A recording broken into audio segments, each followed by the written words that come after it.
Namaste.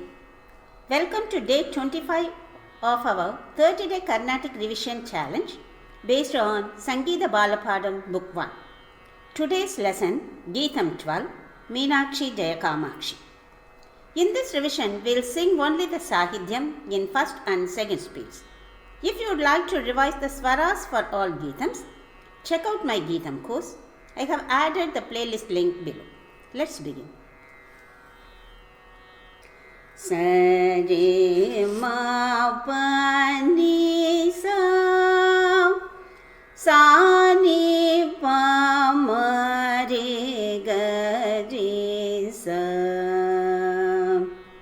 Sare ma pa ni sa ni pa ma re ga re sa. Meenakshi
Jaya Kamachi ಮದಯ ಅವಳು ಯಾನನ ಕಾರ್ತಿಕೇಯ ಜನನಿ ಜಯ ಕಾತ್ಯಾಯನಿ ಕಾಳಿ ರುದ್ರಾಣಿ ವೀಣಾನಿ ವಾಣಿ ಕಾರಣಕರ ನಖಸಿಕರೋ ಜಯ ಮುತಿರಾಭೋ ಮಾತುರಾ ಪ್ರಿಯಯ್ಯ ಅಯ್ಯ ದಿಯ್ಯ ಅಯ್ಯೋ ವಾಯ್ಯ ಅಯ್ಯ ದಿಯ್ಯ ಅಯ್ಯೋ ವಾಯ್ಯ